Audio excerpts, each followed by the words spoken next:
Guys, good morning. Paano mo ba makukuha ang 322 pesos? Ito ang paraan upang makukuha mo ang 322 pesos. Ito makukuha sa isang taon.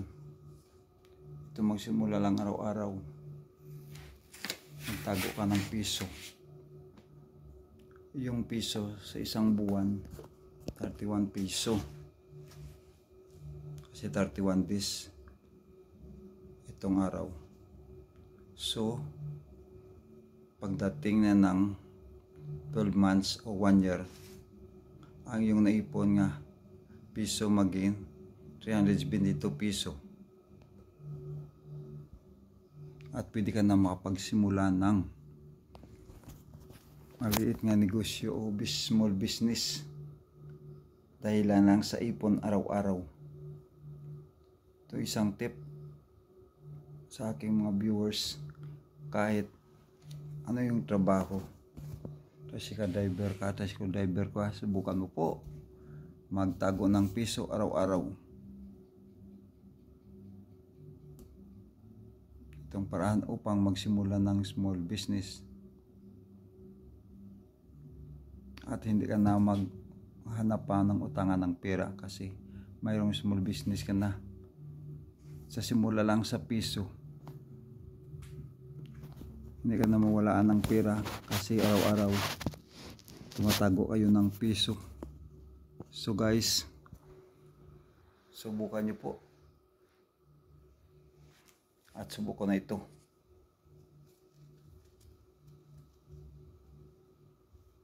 Kahit paano, huwag nyo gastusin ang piso sa alkansya.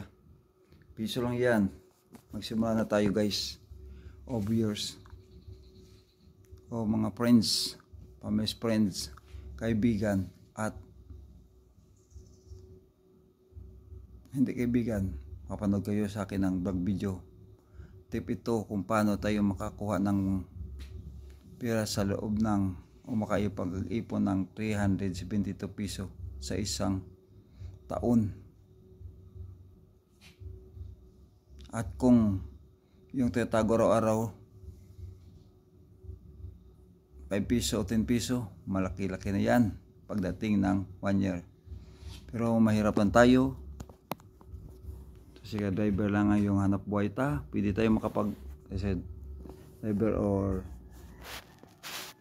driver o tricycle driver.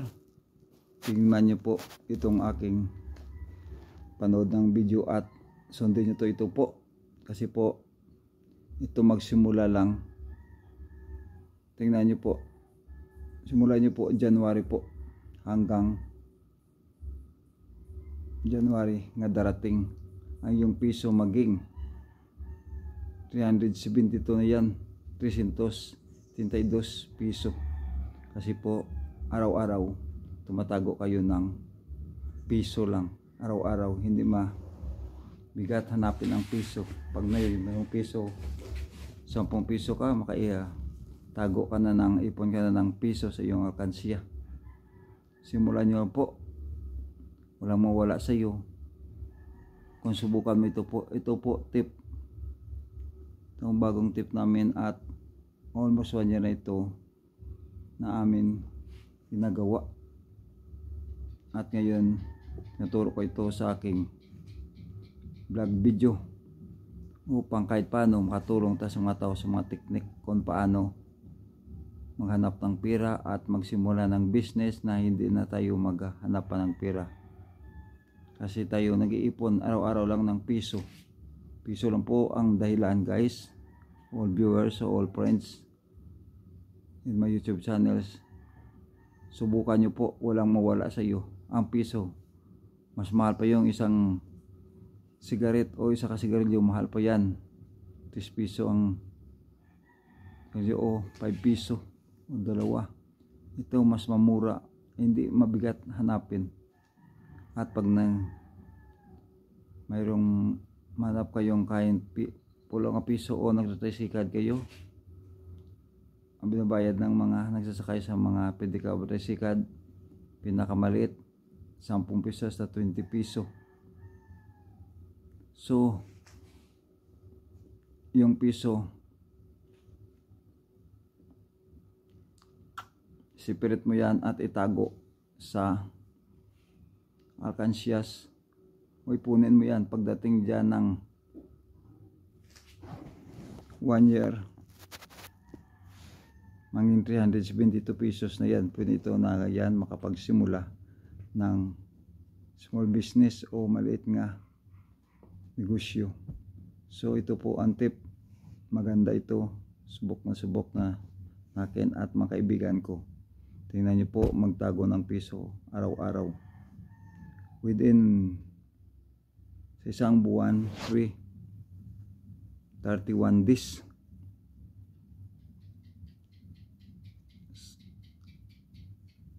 Ngayon 31 piso yan kasi ang 31, isang buwan 31 days. Ngayon 31 pesos yan. Araw-araw subukan nyo po magtabi o magtago na ng piso. Pagdating ng 1 year, mangin 372 na yan. Hindi ba? Good news yan. Kung paano tayo makapagsimula ng business na hindi na tayo maghihiram ng pera, at kung paano tayo magkakaipon tayo ng hindi mahirapan, magsimula lang tayo sa piso. Subukan ta pagdating ng January.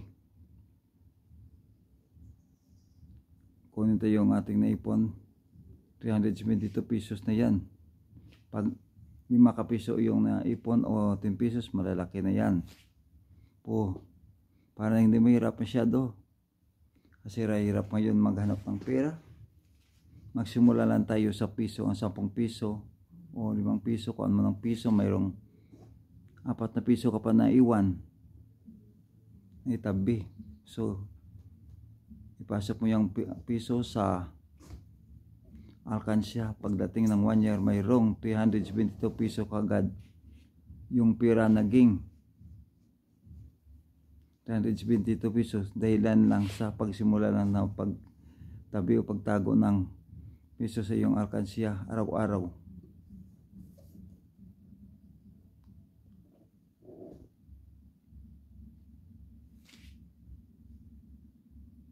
Pag nagsimula na kayo ng business, pwede na kayo makapagtabi araw-araw ng 10 piso.